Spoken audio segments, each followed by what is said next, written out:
Bom dia, irmãos, irmãs. Vocês estão bem? Está tudo bem aí? Tá bom. Vou pedir para o Felipe projetar São 4 slides que eu montei aqui. Apagar a luz também, né, Marcos? Dificilmente eu vou conseguir falar tudo que eu queria, né? Primeiro que eu sou demorado, né, Marcão? A Tânia está dando risada ali, mas é porque nunca tem tempo suficiente. Quer apagar essas do lado aqui? Também pode apagar. Eu não preciso nem aparecer aqui, fica tranquilo, está tudo certo. Eu só quero que os irmãos... Coloca no modo apresentação, que aí vai aparecendo slide por slide.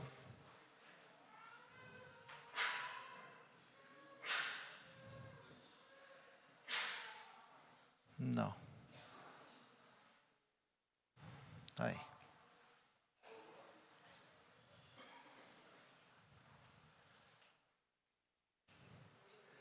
Vai dar certo. Enquanto eles ajustam lá, a gente vai orar. Não porque a oração do Marcão não teve validade, é que vocês oraram por mim. Agora eu quero orar por vocês e com vocês. Tá bem? Pai, nós te rendemos graças, Senhor Deus, por esse momento aqui, pela bondade do Senhor. Nós te agradecemos, Senhor, pela tua tão grande misericórdia que nos alcançou, revelando o teu amor, Pai. Amando o mundo, e dentro do mundo estávamos nós, de tal maneira que enviou seu Filho Jesus. Enviou aquilo que é mais precioso por nós. Enviou para poder nos resgatar, para, assim como o Senhor fez na vida do seu Valdir, estender a mão para tirar ele da morte, assim o Senhor fez conosco um dia.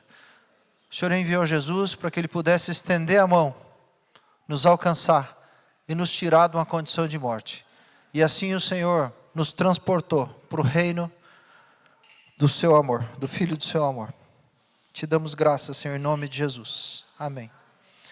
Amém, irmãos. Eu quero falar um pouquinho sobre isso, né? O tema dessa manhã, da nossa conversa, é um lugar vazio. E até eu quero fazer um exercício aqui com vocês, para vocês perceberem como... Eu não cheguei na fase ainda de ter que pregar sentado, Marcão, graças a Deus, apesar do joelho doer, né? Mas ainda, graças a Deus, não está essa fase. E eu queria fazer essa figura aqui, com essa cadeira vazia, e mostrar para vocês um pouco do que a Bíblia fala e a maneira como Deus resolveu se relacionar conosco. Tá bem? Passa para o segundo slide, por favor. Eu não sei se todos conhecem essa figura, creio que sim, né?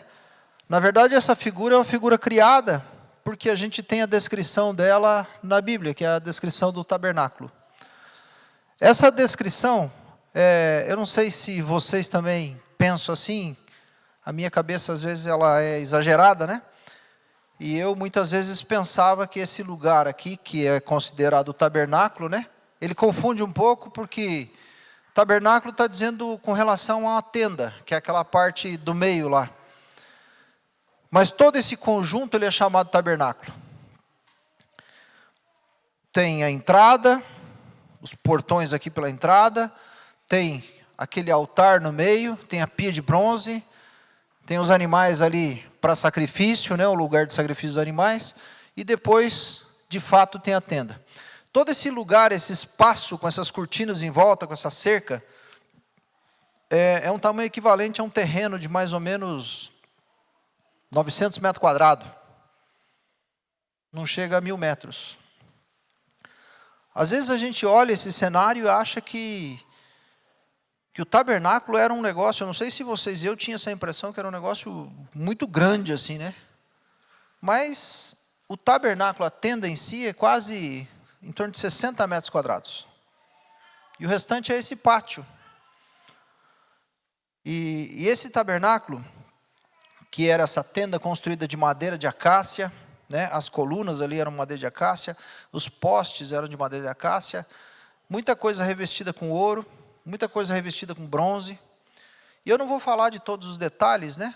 É muito tremendo quando a gente estuda todos os detalhes de cada um, das cordas, das cortinas, dos postes, das cores da cobertura, das cores das cortinas que davam acesso aqui ao tabernáculo, né?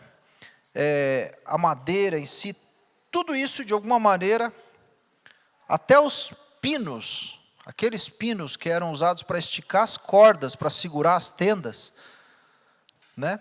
Todos eles falam a respeito de Jesus. Todo esse cenário aqui, a gente pode traduzir para uma expressão de Cristo.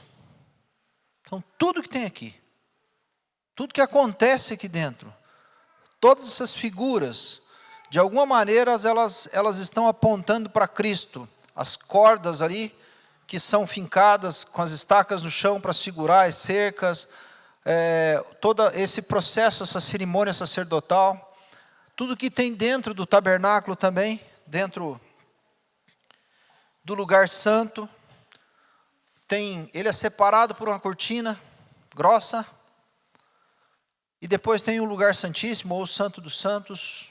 Dentro desse lugar santíssimo tem uma única coisa lá dentro. Pode passar de slide para mim. Que é a Arca da Aliança. Aí a gente tem mais uma expressão para mostrar um pouquinho como é lá dentro, né? Tem a mesa com os pães da preposição, tem o altar do incenso, que mostra um candelabro lá, que tinha que ficar permanentemente aceso, mas eu não vou entrar nesses detalhes, só queria mostrar esse terceiro slide, pedir para o Rian passar, e queria pedir para você abrir em Êxodo 25. Se a gente fosse tratar cada um desses detalhes, a gente ficaria talvez a manhã inteira aqui, ou o dia todo falando dos detalhes e como eles apontam para Jesus.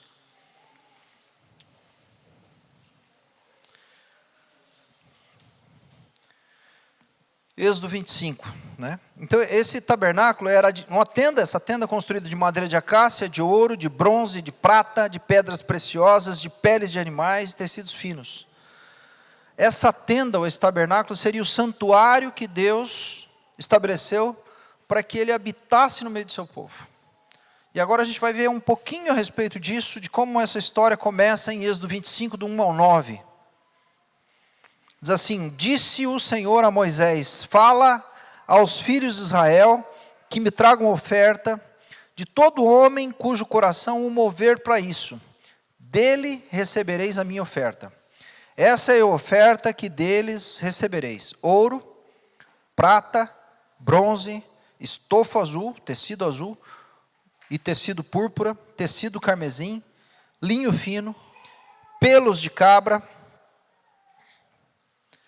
peles de carneiro, tintas de vermelho, né? Peles de carneiro, tintas de vermelho, ou pintadas de vermelho, tingidas de vermelho, peles finas, madeira de acácia, azeite para a luz, especiarias para o óleo da unção, né? Ervas aromáticas, né? Seria isso. E para o incenso aromático, pedras de ônix, pedras de engaste, para a estola sacerdotal e para o peitoral. E me farão um santuário para que eu possa habitar no meio deles, segundo tudo o que eu te mostrar para modelo do tabernáculo e para modelo de todos os seus móveis, assim vocês farão. Segundo tudo o que eu te mostrar para modelo do tabernáculo e para modelo de todos os seus móveis, assim vocês farão. Então eu quero falar um pouco desse contexto aqui, que para nós é um tanto quanto... Obrigado. Vou colocar aqui embaixo para mim. Obrigado, meu querido. Esse modelo para nós é um tanto diferente, né? E às vezes a gente olha para o Antigo Testamento, né? Para Levítico, para Números, para Êxodo, e a gente não consegue enxergar talvez as imagens de acordo com como elas foram criadas aqui. Então a gente não consegue ter um pouco da dimensão do que era isso. Por isso que eu fiz questão de mostrar algumas imagens. Eu queria mostrar para vocês, nesse texto, que o objetivo de Deus com essa tenda, com esse tabernáculo, era que Deus viesse habitar no meio do seu povo. Isso aponta para nós, aponta para Jesus quando? Quando Jesus fala que ele vai para o Pai, e Jesus já era a expressão do Deus Emanuel, onde Deus viria habitar conosco. A palavra Emanuel significa Deus conosco. Então, Deus sempre quis habitar no meio do seu povo. Esse sempre foi o desejo do coração de Deus. E quando Jesus vem e cumpre a sua obra, né? Cumpre o seu propósito aqui na terra, de trazer redenção para a humanidade, e também de se tornar o Senhor de toda a humanidade, ele estabelece que ele deixaria para nós um outro Consolador. Porque vocês vão lembrar que Jesus, ele estava limitado a um corpo humano. Vocês lembram disso, né? E esse corpo humano não podia necessariamente estar em dois lugares ao mesmo tempo. Se ele tivesse, por exemplo, sentado ali do lado do Tiago, ele não conseguiria estar sentado lá do lado do Valdecir, por exemplo. Porque estava limitado esse corpo físico. Quando Jesus fala assim que era necessário que ele partisse dessa e fosse para o Pai, e ele começa a trabalhar na vida dos discípulos, e falar para eles que era necessário isso. E por que ele começa esse diálogo com os discípulos? Imagine vocês que a gente pudesse caminhar com Jesus fisicamente todos os dias. Imagine a gente poder sentar com ele e tomar um café da manhã e começar a conversar. E ele começar a se falar a respeito das coisas que são do alto, das coisas que são espirituais, e ele começar a se falar para nós do coração do Pai, e ele pudesse começar a revelar o nosso coração e falar de coisas que a gente não tinha enxergado ainda, e talvez não tivesse mudado, porque não conseguisse ver aquilo que ele conseguia ver. Imagine a gente sair, pregar o Evangelho junto com ele. Imagine a gente sair pelos montes, pelos vales, nos lugares assim, e a gente está do lado de Jesus, e com toda a nossa dúvida, com toda a nossa limitação, com toda a nossa vergonha, timidez, né? A gente se sentisse o máximo, porque a gente estaria seguro do lado de Jesus. E aí Jesus fala assim: eu sei que vocês estão tristes, porque eu vou deixar vocês. E talvez a gente se sentisse também muito triste nesse momento. E aí Jesus começa a consolar os discípulos ali e fala assim: mas é necessário que eu vá, porque se eu não for, eu não vou deixar para vocês um outro Consolador, ele não pode vir. E quem era esse outro Consolador? E é muito legal essa palavra que Jesus usa para descrever a pessoa que viria no lugar dele, para estar e fazer o mesmo papel dele, que é Consolador. Porque é uma palavra grega chamada Paráclito. Paráclito é aquele que está ao lado. Então significa que quando Jesus vai ao Pai, e quando Jesus envia o Espírito Santo, ele envia uma outra pessoa com a mesma natureza dele, que é o Espírito Santo, que é o Paráclito de Deus, para estar ao nosso lado, só que agora com uma diferença. Não mais limitado a estar num lugar apenas.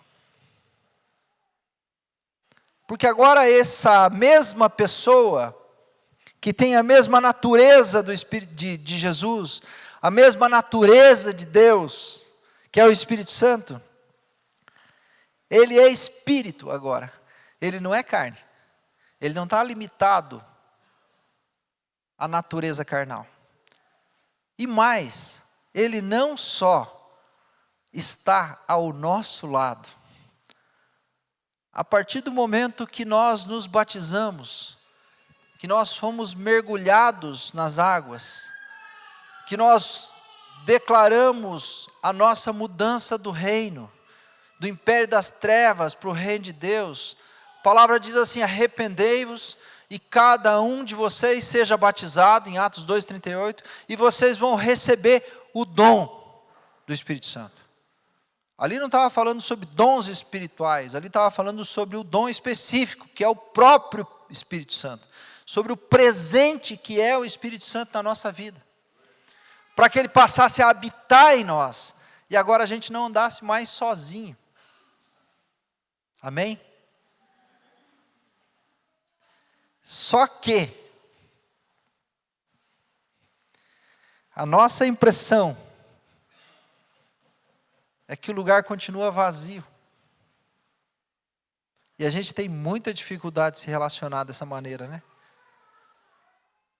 A gente tem muita dificuldade de se relacionar com um Deus que ao mesmo tempo é invisível, mas ao mesmo tempo ele é real. Ao mesmo tempo que ele é invisível aos nossos olhos, ao mesmo tempo ele fala conosco. Ao mesmo tempo que ele é invisível, ao mesmo tempo ele nos escuta.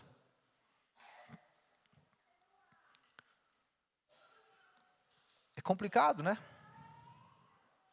É complexo para nós nos relacionarmos com Deus de forma tão simples, porque de alguma forma ele está acessível para nós, mas ao mesmo tempo ele não é visível para nós. Todo esse ritual que a gente vê que acontecia aqui, era talvez uma maneira pedagógica de Deus. A maneira pedagógica que Deus resolveu, que Deus decidiu, para que o povo pudesse adorá-lo de alguma maneira, e talvez de alguma maneira o povo pudesse então compreender, ou treinar os seus olhos, os seus ouvidos, os seus sentidos, para entender a maneira de se relacionar com Deus. Então Deus estabelece no deserto aquilo que ele começa a mostrar para o povo. A gente vai perceber na palavra de Deus que quando Deus manda Moisés falar com o faraó, Deus fala para Moisés o seguinte: vai e fale para o faraó, assim diz o Senhor, liberte o meu povo, ou libere o meu povo, para que eles possam me servir, ou adorar no deserto. Às vezes a gente acha que Deus mandou aquele povo para o deserto para punir o povo. Às vezes a gente acha que Deus mandou o povo no deserto porque Deus queria fazer uma peneirada. Mas Deus queria se revelar para esse povo como o Deus Todo-Poderoso. E Deus levou esse povo no deserto porque o deserto é um lugar parecido com isso aqui. Não com a cadeira, mas parecido com um lugar vazio.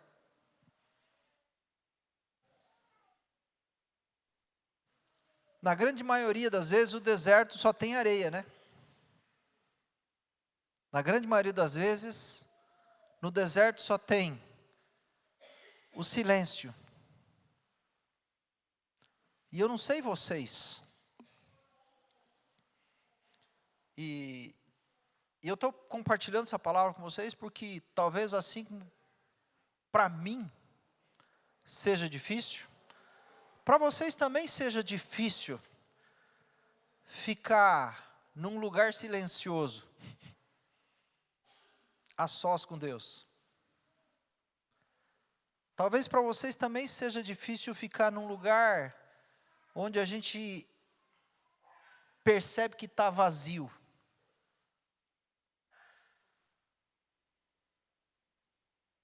Para que a gente possa se relacionar com Deus. E é tão difícil a gente ficar sozinho com Deus, né? Porque para nós a expressão sozinho é sozinho, né? Mas o fato é que a gente nunca estaria sozinho. A partir do momento que o Espírito Santo de Deus viesse habitar em nós, a gente nunca mais estaria só. Tanto que Jesus fala para os discípulos: eu não vos deixarei órfãos, eu não vos deixarei sós. Vocês não vão mais estar sozinhos. A partir do momento que eu for para o Pai, vocês vão receber, né, o Espírito Santo. Vocês vão receber um Consolador. E aí esse Consolador estará entre vós e estará convosco. Ele usa essas duas expressões. Ele estará em vós e entre vós. Ao mesmo tempo que nesse dia, o Espírito Santo de Deus passeia entre essas fileiras de cadeira aqui, ó, nesse lugar, né? E deixa eu esclarecer uma coisa para vocês. Ao mesmo tempo que o Espírito Santo passeia por esse lugar, e ele não passeia por esse lugar porque esse prédio aqui é melhor que o prédio do lado. Ele não passeia por esse lugar porque a gente coloca uma placa lá na frente. Ou porque a gente estabeleceu um CNPJ que aqui é uma igreja. Ou porque a gente definiu que aqui seria um lugar de reunião. Não. Ele estabeleceu que ele visitaria por entre essas cadeiras aqui, porque aqui tem pessoas que entregaram suas vidas ao Senhor, que creem nele e que o receberam como seu Senhor, como seu Salvador. É por isso, se a gente tirar as cadeiras e ficar em pé, o Espírito Santo vai continuar visitando a gente, passando aqui entre nós.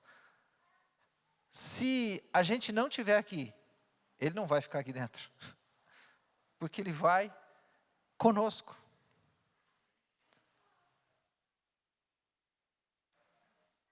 Mateus 28 diz assim que ele estaria conosco todos os dias, até a consumação do século. Mas, por que ele estaria conosco todos os dias? Porque ele fala assim: ide, portanto, fazei discípulos de todas as nações, batizando e ensinando a guardar todas as coisas que eu tenho ordenado a vocês. E eis que estarei com vocês todos os dias. Quer dizer que, na medida que a gente vai servindo ao Senhor, e volto aqui para a frase lá que ele mandou dizer para o faraó: liberte o meu povo, para que o meu povo possa me servir, adorar no deserto. Na medida que a gente vai servir, adorar ao Senhor, na medida que a gente serve, adora ao Senhor, a palavra diz assim que ele nos dá a garantia que ele estaria conosco todos os dias até a consumação dos séculos. Eu gosto muito do Salmo 103, versículos 13, diz assim: assim como um pai se compadece do seu filho, assim o Senhor se compadece daqueles que o temem. Padecer é sofrer junto, né? Assim como um pai sofre junto com seu filho, o Senhor sofre junto com os seus filhos, com aqueles que o temem. O Senhor se compadece. E o versículo seguinte vai dizer assim: porque Ele conhece a nossa estrutura e sabe que nós somos pó. Pó. Ele sabe quem nós somos. E é por isso que Ele vai junto. É por isso que Ele não nos deixa sós. Porque Ele sabe quem somos. Interessante que quando Deus estabelece esse modelo de reunião lá no deserto, esse tabernáculo, Ele fala que esse tabernáculo deveria ser construído somente se houvesse ofertas voluntárias do povo. Vocês perceberam isso? Então vou voltar. Vou pegar a frase, vou ser insistente com a frase. Moisés, vai e fala para Faraó que ele deve liberar o meu povo, para que o meu povo possa me servir, adorar no deserto. Tá? E aí o povo sai, atravessa o Mar Vermelho, aquela história que a gente já conhece, né? Passa as dificuldades, é perseguido e tal. Aí chega um momento que Deus estabelece o seguinte, fala assim, bom, Moisés, vai para o monte que eu vou te dar mandamentos agora. Esses mandamentos são as leis que esse povo vai ter que obedecer. E por que Deus deu leis? Porque quando eles estavam no Egito, eles estavam debaixo de um governo, debaixo das leis do Egito. E quando Deus tira esse povo debaixo do Egito, Ele estabelece agora as suas leis para o povo. E o povo agora vai para o deserto e passa a ter as leis de Deus, os mandamentos de Deus. E sabe aqueles 10 mandamentos lá que a gente aprendeu em algum momento da vida, né? Se não aprendeu, deveria aprender. Que os católicos fazem muito bem no catecismo, na catequese, lá ensinando para as crianças os 10 mandamentos. Eles fazem muito bem. E ensinam, né? Tudo bem que eles desvirtuam um pouco o primeiro mandamento, né? Eles dizem assim, amar a Deus sobre todas as coisas. Esse é o primeiro mandamento que a gente aprende na igreja católica, né? Mas o primeiro mandamento vai dizer assim, ama, o Senhor Deus é um Deus zeloso, que guarda a iniquidade dos pais e dos filhos até a 3ª geração, e faz misericórdia até 1000 gerações. Não terás diante de mim outros deuses, não fará imagens para ti, nem do que há no céu, nem na terra, nem embaixo da terra. O que tem no céu? Anjo, estrela, sol, lua, então não faça imagem disso. Né? Nem na terra, nem de árvore, nem de pessoa, nem de animais, nem de nada. O que tem embaixo da terra? E assim vai.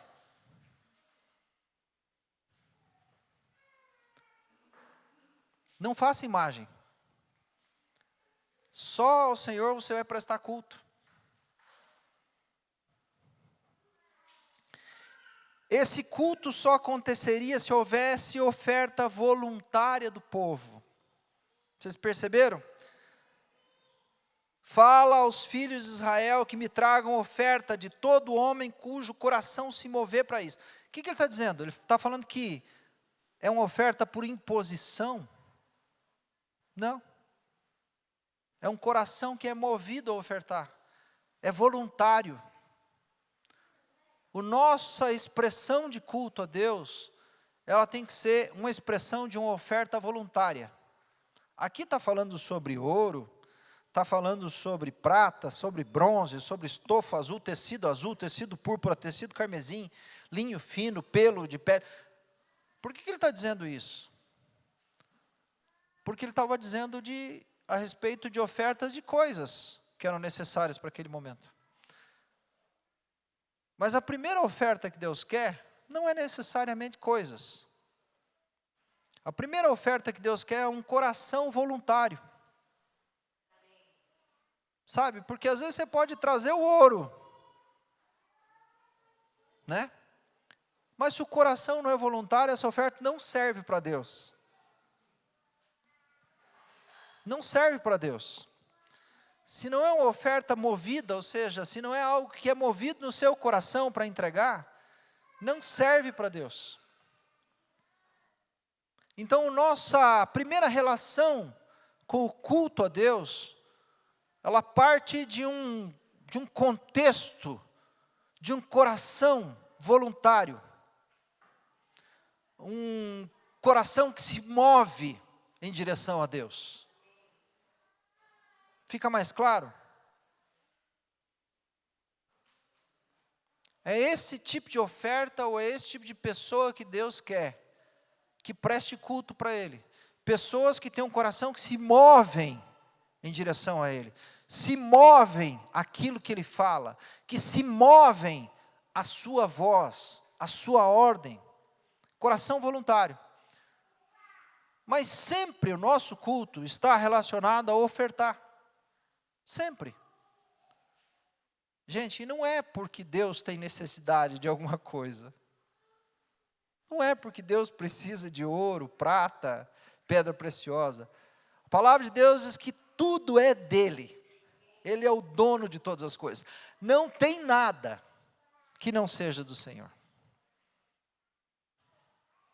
Porque se alguém tem ouro, se alguém tem prata, se tem pedra preciosa, se tem carneiro, veio do Senhor de alguma maneira, porque Ele é o Criador dos céus e da terra, Ele criou tudo, Ele criou os metais, os minerais, os animais, né? Reino animal, reino vegetal e reino mineral, que a gente aprende na escola. Os 3 reinos aí. Mas acima desses 3 reinos tem o reino de Deus.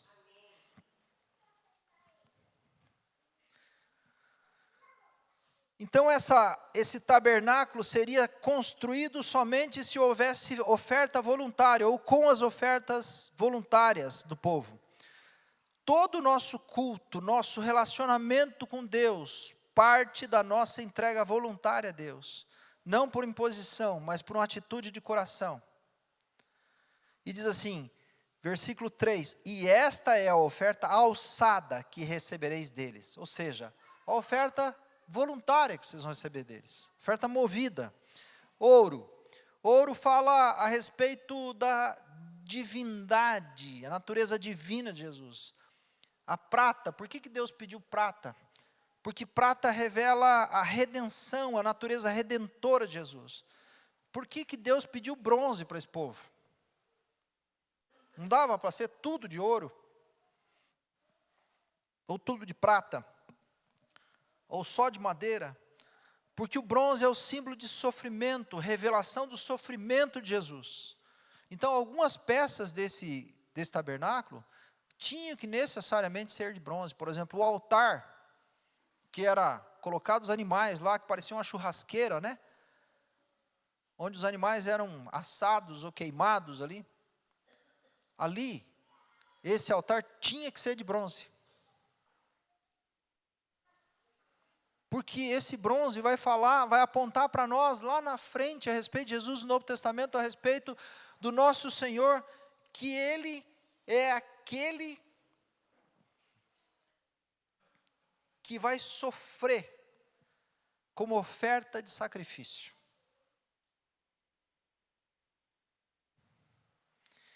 Então Deus queria se revelar ao povo, Deus queria e sempre quis habitar no meio do povo. Desde Gênesis. Em Gênesis, quando a gente vê Deus criando o homem e a mulher, a palavra diz que Deus visitava o homem na viração do dia. Deus poderia ter criado o homem, ter deixado ele naquele jardim maravilhoso, só o homem desfrutando do jardim. Assim como Deus criou todo mundo, para que a gente possa desfrutar daquilo que tem nesse mundo aqui. De maneira lícita, de maneira legal, de maneira santa, de maneira justa, Deus deixou para a gente desfrutar. Não tem nada na terra, numa flor. Por que Deus cria, às vezes, um animalzinho tão bonitinho assim, para a gente poder desfrutar? Não poderia ser só feio, só para produzir alimento, só, por exemplo? Né?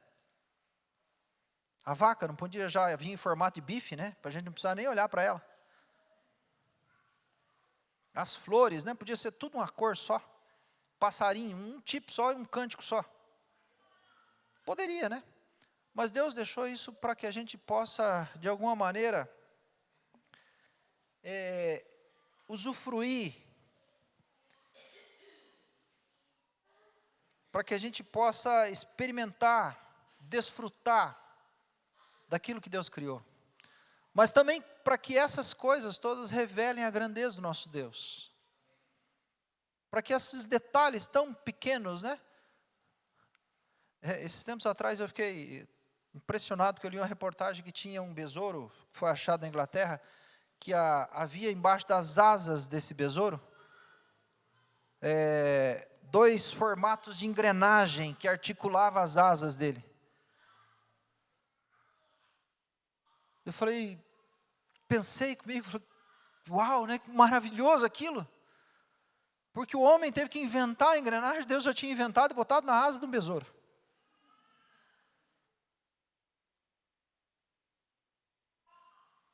E tantas outras coisas, né, que a gente conhece pouco da natureza em si, e às vezes não desfruta da revelação do nosso Deus. Deus queria se revelar ao povo. Deus queria habitar no meio do seu povo. Êxodo 25:8 diz assim: me farão um santuário, e habitarei no meio deles. Deixa eu falar um negócio para vocês, que às vezes passa despercebido para nós. Essa tenda aqui, ó, ela não ficava permanente no lugar. Não parece um negócio maluco? Toda vez que o povo acampava, tinha que montar esse santuário no meio do povo, no acampamento. E olha a trabalheira que tinha que levar todos esses objetos aí, carregado no ombro. A maior parte deles tinha uma vara e uma alça, para que duas pessoas pudessem carregar, porque eram pesados. No deserto, ficar carregando poste, ficar carregando materiais pesados, madeira pesada, lona pesada. Mas Deus estabeleceu, falou assim, esse santuário, esse tabernáculo, ele vai ser móvel. Ele não vai ficar fixo num lugar. Sabe por quê? Pega a figura de Jesus. Pega a figura do Espírito Santo. O Espírito Santo, ele não está limitado a um lugar só.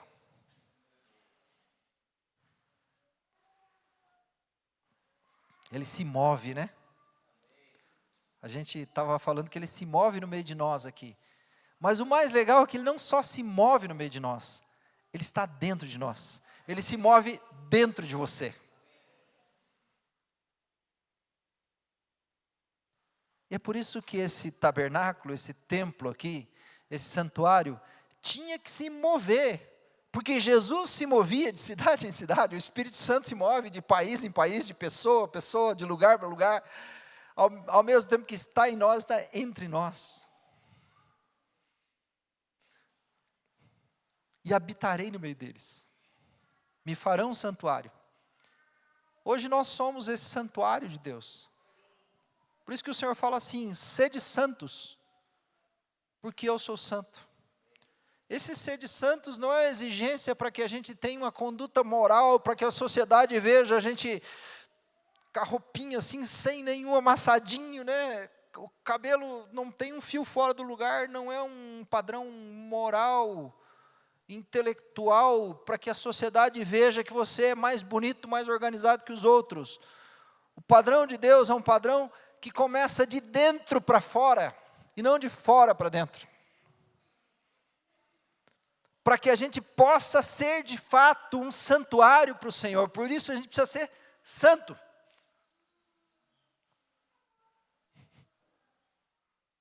E vai abrindo esse leque, né? Porque o Senhor fala assim, ó, eu não habito em templo feito por mãos humanas. Mas tudo isso aqui foi feito por mão humana. E Ele resolveu habitar.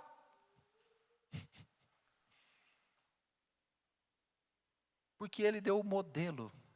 Farão tudo de acordo com o modelo. Sabe? Temos um modelo estabelecido por Deus para nos aproximar do Pai. Sabe qual que é o modelo? Jesus. Jesus é o modelo. A todos quantos o conheceu, deu-lhes o poder de serem feitos filhos de Deus, a saber os que creram no seu nome. E diz assim, aos que conheceu, também predestinou, para serem conforme a imagem do seu Filho, a fim de que ele seja o primeiro, entre muitos irmãos. Sabe quando a gente fala assim, que nós somos uma família de muitos filhos semelhantes a Jesus? Esse é o nosso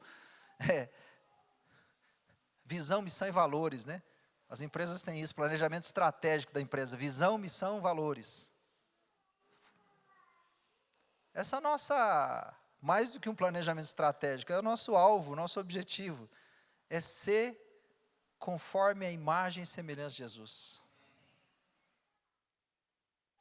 Para que a gente seja um filho e esteja numa família de muitos filhos.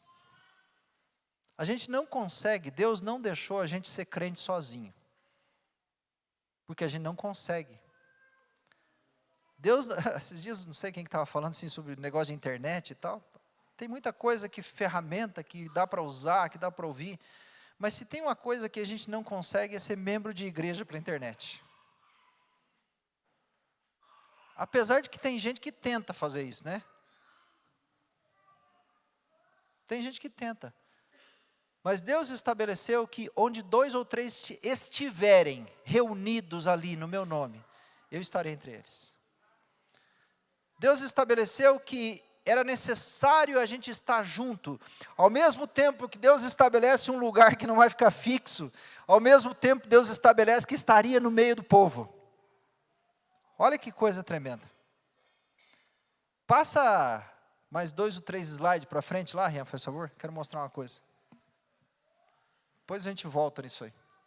Esse aqui, ó. Esse aqui é esse quadrado maior que vocês estão vendo, branco, era o acampamento. Aquelas tendas, aquelas cercas e tal. Aqueles quadrados menores ali, era a tenda específica do tabernáculo. Que tem o lugar santo e o santo dos santos. A entrada dessa tenda é aqui pela parte leste, tá? Da minha direita aqui, ó. E a parte oeste são os fundos. E aqui era a distribuição das tribos, né? Então você encontrava aqui na parte norte, os coatitas, a tribo de Dan, Naftali. Aí na parte leste, Issacar, Judá, Zebulon. Na parte sul, Gade, Ruben, Simeão. E na parte oeste, Benjamim, Efraim e Manassés. As 12 tribos. E a tribo de Levi estava aqui representada, né? Entre Moisés, Araão, os levitas. Eles estavam dentro do pátio do tabernáculo. Porque vocês lembram que eles não receberiam herança, eles prestariam serviço ao Senhor. Então, as 12 tribos ao redor, daí você fala assim, ô Senhor, mas daí vai ter 13 tribos, né? É porque as 12 lá, você vai lembrar que Manassés e Efraim eram filhos de José, né? Que foram inseridos na contagem aqui da divisão da terra. Então a ideia é que Deus habitasse no meio do seu povo. Um detalhe interessante a respeito disso. Por que Deus se colocou no meio do seu povo aqui? E o povo tinha que acampar ao redor. Toda noite esse povo armava barracas aqui, ao norte, sul, leste e oeste. Por que Deus não pegou? Eu trouxe um negocinho aqui para vocês, só para exemplificar. Não é, antes de vocês me julgarem aí, ó, não é um ídolo, tá? É esse coisinho aqui, ó. Isso aqui é um bonequinho de madeira, que eu ganhei lá em Moçambique de 2 missionários. Lá eu ganhei 2. Um é um homenzinho e outro é uma mulherzinha. Oi? É o Wilton e a Regina. O Wilton e a Regina são pastores, missionários, aqui de Joinville, que eu conheci lá em Moçambique. E aí eles me deram, falaram assim, ó, senhor, eu vou te dar isso aqui, ó. 2 bonequinhos, um para você lembrar de mim, outro para você lembrar da Regina. E para você não esquecer de orar por nós.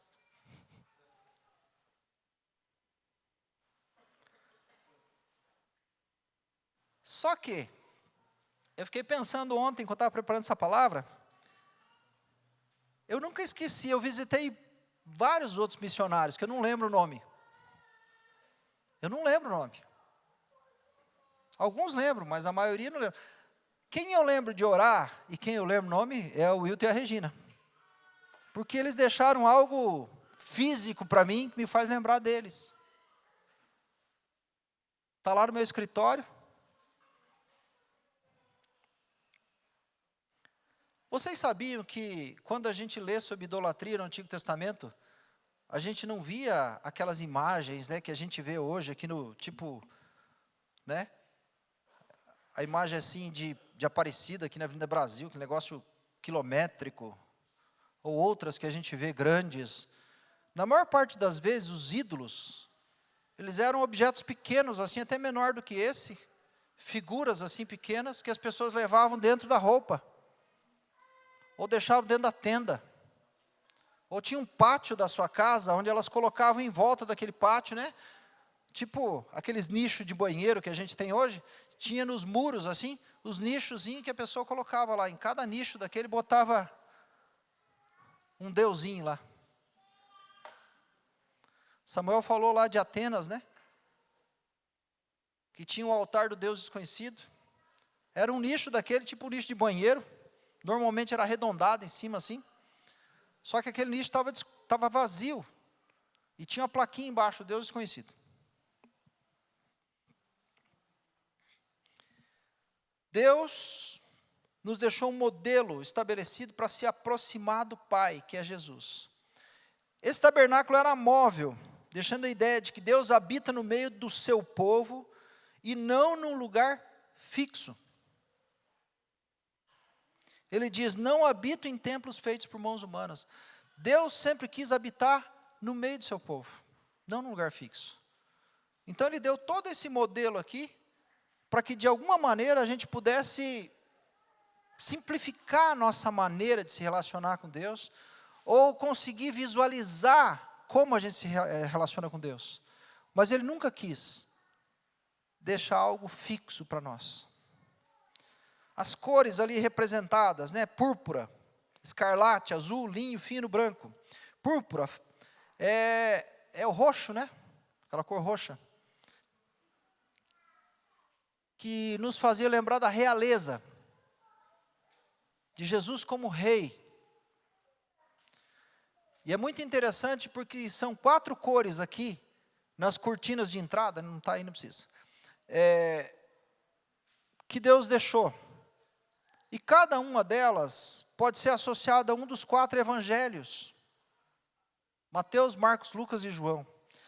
Por exemplo, a cor púrpura está associada a Mateus. Isso você vai falar assim, senhor, onde é que está escrito isso na Bíblia? Não está escrito. Isso aí é resultado de, vamos dizer assim, de interpretação, tá? Por quê? Porque o livro de Mateus revela Jesus como rei. Você vai encontrar lá o escarlate, né? Que é o vermelho, aquele vermelho carne, né? Que vai lembrar o sangue derramado. E vai apontar para Lucas. Lucas faz a melhor descrição da morte de Jesus. Você vai encontrar o azul, fala da natureza celestial. Você vai encontrar o livro de João, Evangelho de João, que vai revelar Jesus como Deus. Jesus é Deus. Você vai encontrar o branco, ou o linho, falando da perfeição e da justiça. Você vai encontrar essa expressão no livro de Marcos. Então, de alguma maneira, dá para você associar os 4 evangelhos com as 4 cores que estão nas cortinas de entrada da tenda. E cada uma delas, porque cada uma delas tinha a intenção de revelar para o povo essa característica de perfeição, de natureza celestial, de realeza ou de sacrifício. Então a ideia que a gente tem de idolatria é aquele negócio grande, né? Mas a ideia da idolatria da Bíblia muitas vezes é algo pequeno, que a gente carrega dentro da roupa, junto com a gente, e muitas vezes está muito mais no coração do que na substância, né? Então o que Deus quis mostrar para nós com esse tabernáculo?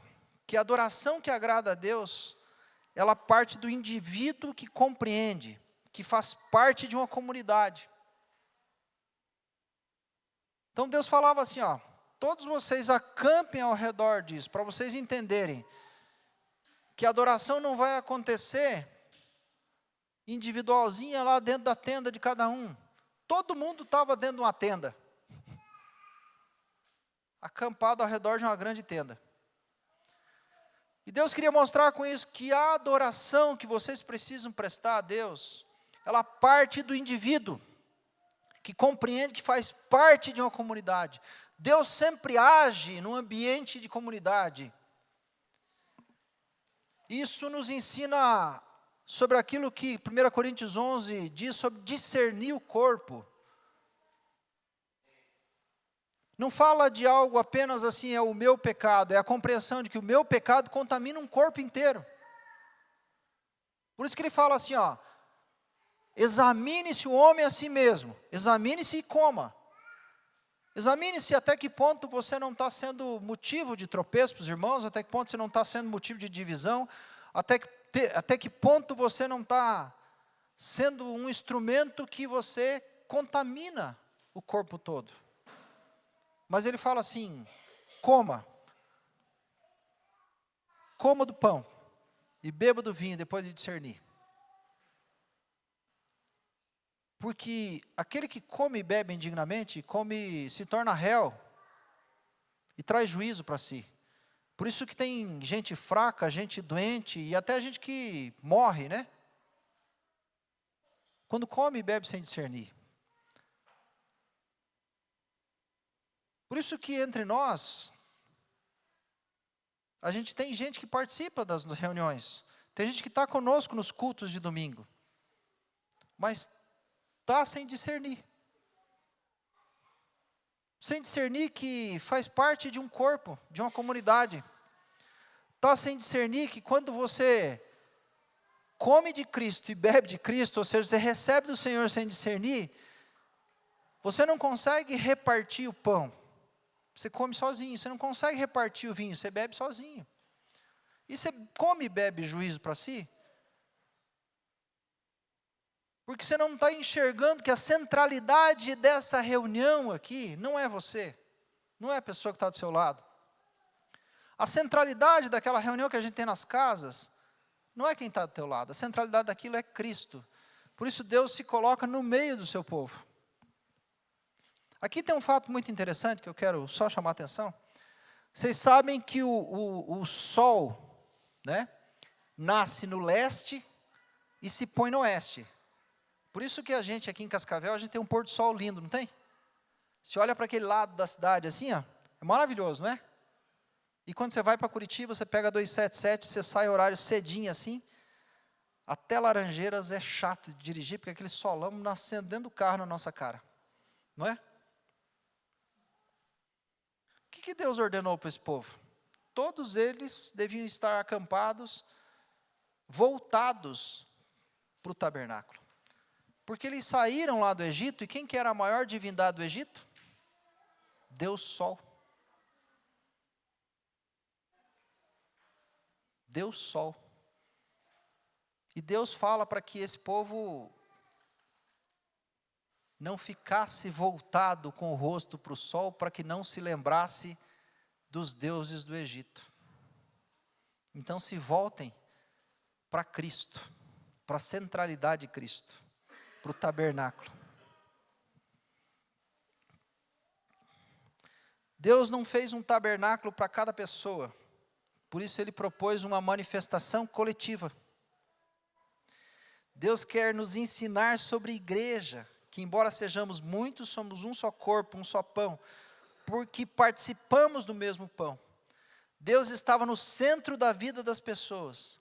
As tendas eram dispostas, norte, sul, leste, oeste. É Deus quem estabelece o modelo de ser adorado. E Ele nos mostra que gente comum poderia se relacionar e adorar a Deus. Às vezes a gente olha para esse texto aí do tabernáculo e acha que era só os sacerdotes, a tribo de Levi, e o sumo sacerdote lá que fazia o culto, né?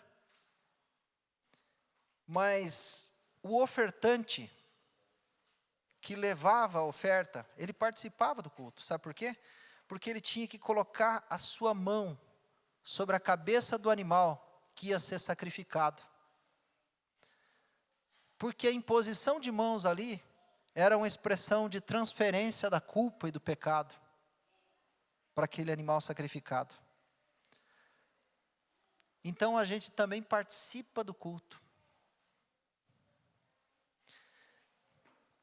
Todos os objetos e utensílios são sombra das coisas celestiais.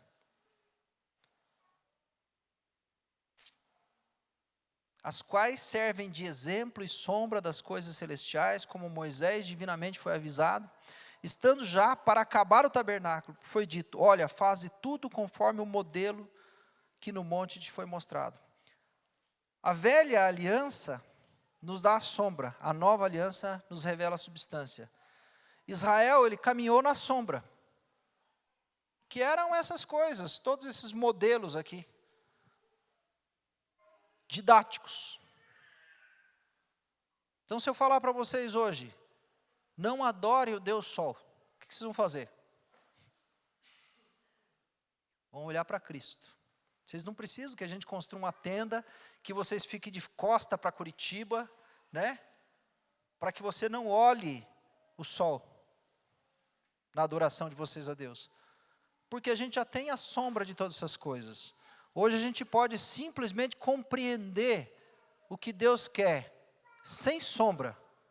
Porque hoje nós temos Jesus, que é a própria substância.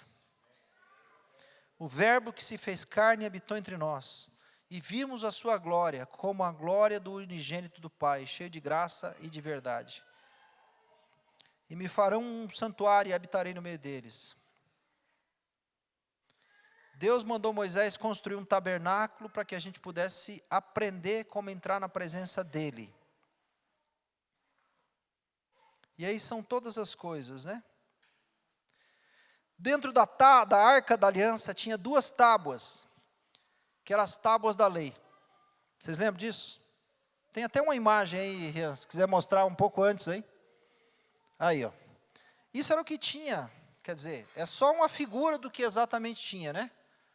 Tinha lá 2 tábuas, que foram escritas na pedra, que eram os 10 mandamentos lá, que na verdade são 613, esses 10 aqui é só um resumo dos 613, né? Tinha essa vara de Arão, era uma vara de amendoeira, que floresceu, mesmo depois de seca, cortada, floresceu e deu fruto, porque Deus quis mostrar para Coré e para aqueles que se rebelaram contra a autoridade de Arão e de Moisés, que Deus era com eles. Então as 12 tribos no dia da revolta trouxeram lá cada um uma vara com o seu nome escrito, e no outro dia de manhã estava lá a vara de Arão, e Deus falou assim, ó, ao invés da tribo de Levi, você escreve Arão na vara. E a vara de Arão floresceu e frutificou. Então ela foi guardada dentro da Arca da Aliança, para mostrar para o povo que Deus era a autoridade. Para que a autoridade, o governo era de Deus. A lei era de Deus. E esse potinho aqui era o maná. Lembra do maná? Que Deus mandava do céu? O maná era tipo a sementinha de endro, né? Que voava lá pelo deserto e caía no acampamento desse povo. Deus mandava a provisão, o maná do céu. Eles moíam essas sementinhas todos os dias, guardavam a porção daquele dia, moíam ela e fabricavam pão. Tipo aqueles bolachão de mel. Lembra aqueles bolachão de mel que a gente tem gente que nem sabe o que é bolachão de mel aqui. E eles se alimentavam disso. Então Deus quis dizer o seguinte, ó, a lei, o governo e a provisão vieram de mim. E tudo isso está no meio de vocês. Tudo isso estava na arca. E essa arca representava a presença de Deus, que os guiava e protegia e dava a vitória. Tipificava Cristo como pão da vida, nosso sumo sacerdote perfeito, que guardou a lei em seu coração.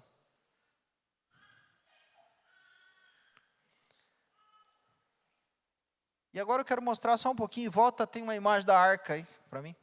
Não sei se é anterior ou posterior. Essa aqui está meio difícil. Vocês estão vendo que tem duas imagens de anjos, né, de querubins, com as suas asas apontadas um para o outro. A arca é essa parte de baixo. Está vendo que tem dois varões aqui, uma vara de madeira, que era para carregar no ombro. Aquela parte de cima da tampa, né, é ali o propiciatório.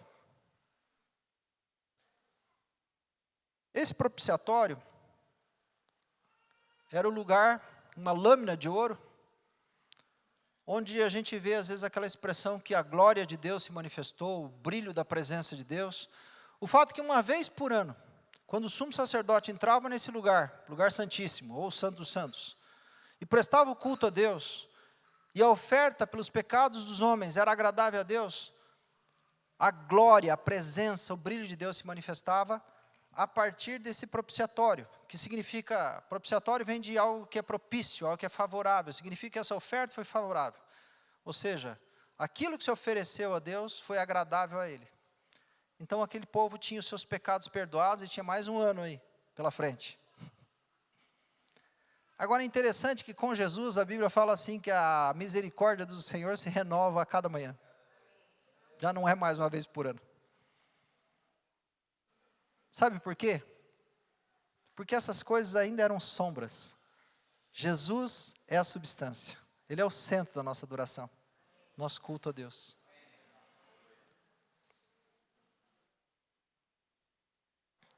Jesus é a oferta completa, é o sumo sacerdote perfeito, para nos levar na presença de Deus.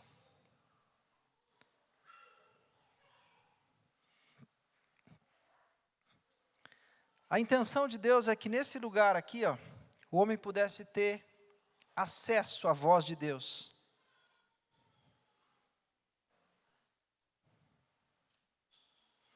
Nenhuma dessas coisas era para ser o centro ritual da atenção do homem. O centro estava no lugar santíssimo.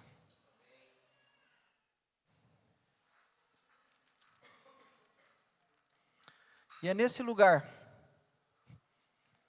que está representado aqui no meio, que não tem nada, é só uma lâmina vazia, um lugar vazio, que eu comecei a falar no início. Esse lugar vazio, que se ouvia a voz de Deus.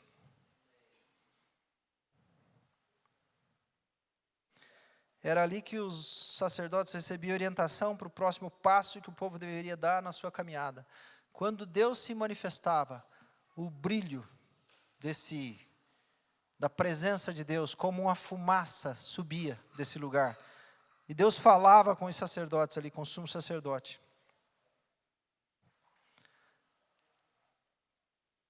Imagine para nós, olharmos hoje, um lugar vazio, esperar uma vez por ano, para saber se a gente vai morrer, vai ser condenado por causa dos nossos pecados, ou vai ser perdoado para poder seguir em frente. Esse espaço vazio não era um fim em si mesmo, mas um lugar necessário para que a voz de Deus fosse ouvida. Esse desconforto de prostrar-se diante de um trono vazio era a única forma ordenada aos israelitas de cultuarem a Deus. Tanto era que o maior pecado de Israel, que Israel cometia frequentemente, era a idolatria. Porque a atração por imagens fazia com que eles deixassem a expectativa de ouvir a Deus.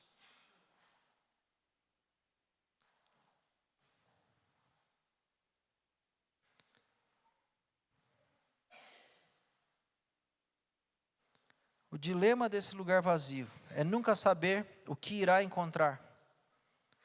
Isso vai nos incomodar. Mas foi assim que Deus estabeleceu, para que a gente pudesse se relacionar com Ele. Quero que só que você passe, tem uma última slide aí, só para a gente concluir aqui. Mais um. Bah, não dá para ver direito. Vocês conseguem ver de longe? Daqui de perto é horrível a imagem. Bom, eu vou traduzir para vocês. Eu tentei achar uma imagem aqui do túmulo de Jesus. E eu nunca tinha percebido nesse texto até esses dias atrás. Abra lá em João capítulo 20, versículos 11 e 12. Nem precisa abrir, só leia aqui. Ó. Maria, entretanto, permanecia junto à entrada do túmulo, chorando. Enquanto chorava, abaixou-se e olhou para dentro do túmulo e viu 2 anjos, vestidos de branco, sentados onde o corpo de Jesus fora posto.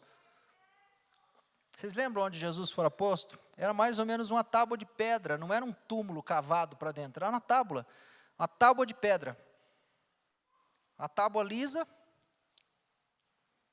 E viu 2 anjos vestidos de branco sentados onde o corpo de Jesus fora posto. Uma à cabeceira e outro aos pés. Vocês lembram da arca? Um numa parte, outro na outra. E um lugar vazio no meio. Vocês lembram do túmulo de Jesus? Um anjo numa ponta, outro na outra, e um lugar vazio no meio.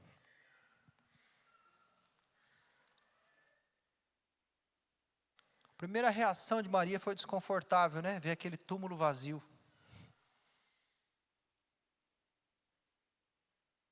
Mas os anjos falaram para ela: por que você procura entre os mortos aquele que está vivo?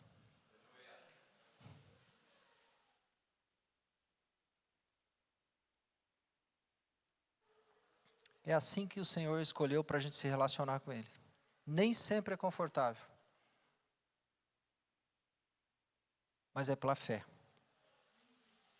Então ela lembrou das palavras que Jesus tinha dito. Então ela avisou os irmãos. E todos correram para lá para ver o túmulo vazio. E ficaram admirados. Alguns ainda não creram. Até que Jesus se revelou para eles. E é assim. A nossa fé é a convicção das coisas que nós não vimos. É a certeza de coisas que nós não vimos. E de fatos que ainda se esperam. Amém? Essa é a forma como Deus escolheu. Não é a mais confortável, não é a mais fácil, mas é a mais simples. Porque é pela fé que Ele venceu a morte e está vivo. É pela fé que Ele deixou o seu Consolador, o seu Espírito Santo para habitar em nós. E é por meio do seu Espírito Santo que nos convenceria do pecado, do juízo, da justiça, que nos revelaria Cristo, que nós estamos aqui hoje, cultuando a Deus. Amém? Essa celebração não é sobre conforto. Esse culto nosso não é sobre você ou eu. É sobre Jesus no centro. Mesmo que para você pareça um lugar vazio. Mesmo que olhando você enxergue como você está vendo aqui, ó. Ah, mas parece que Deus não estava no culto hoje. Ah, mas parece que não teve mover de Deus na reunião hoje. Ah, mas parece que nada aconteceu. Gente, não é para você, não é sobre você. É sobre Jesus, que resolveu estabelecer a maneira de ser adorado. Talvez a nossa forma de adorá-lo não está certa. Talvez a nossa forma de se relacionar com Ele não está certa. Talvez a nossa oferta voluntária, um coração voluntarioso não está certo. E aí a gente não constrói um altar para Deus. A gente não constrói um tabernáculo para Deus. A gente não coloca Jesus no centro do nosso culto, da nossa adoração.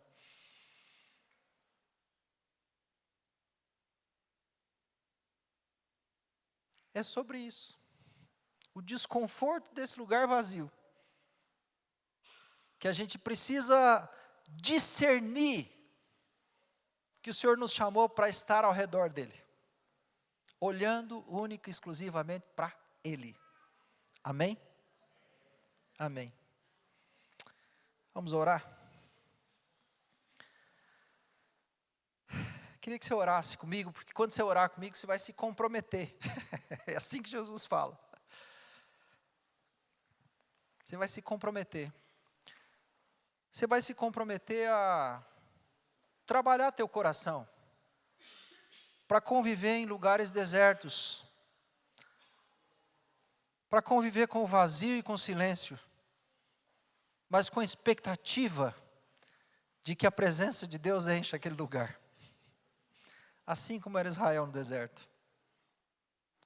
Senhor, nós queremos orar ao Senhor.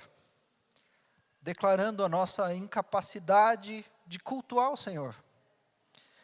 Queremos orar dizendo, Senhor, que nosso coração tem muitas dúvidas, Pai. Nosso coração, nossa mente se distrai demais. Nós temos dificuldade com o deserto, nós temos dificuldade com o silêncio, nós temos dificuldade de olhar para o trono que em alguns momentos está vazio, porque não vimos ainda com os olhos da fé, os olhos proféticos, o Cordeiro sobre o trono. Mas acima de tudo, Senhor, trabalhe o nosso coração para que a gente possa ter um coração liberado para te adorar. Que o nosso culto seja um culto de entrega ao Senhor. Não é sobre riqueza, não é sobre dinheiro, é sobre entrega. Sobre entregar o nosso tempo, sobre entregar a nossa dedicação, entregar a adoração dos nossos lábios, as palavras dos nossos lábios que te exaltam, as expressões do nosso corpo que te adoram, que te glorificam. É sobre entregar os nossos pensamentos que não estão na duplicata que vai vencer amanhã, mas estão sobre um tempo de consagrar ao Senhor e de adorar ao Senhor. É entender que o Senhor já recebeu o sacrifício, o Senhor é o sacrifício, para pagar o preço por todos os nossos pecados. Não tem nenhum pecado que a gente cometeu ou cometa que o Senhor já não sabia. E não tem nenhum pecado que a gente já cometeu ou cometa que o Senhor não lavou naquela cruz. Não é pelo nosso esforço, é sobre Jesus. Não é com a nossa capacidade, é colocando Jesus no centro de todas as coisas, Pai. Oh Senhor, Herabaha Herioranderi Kantiaha Maha Herioraya.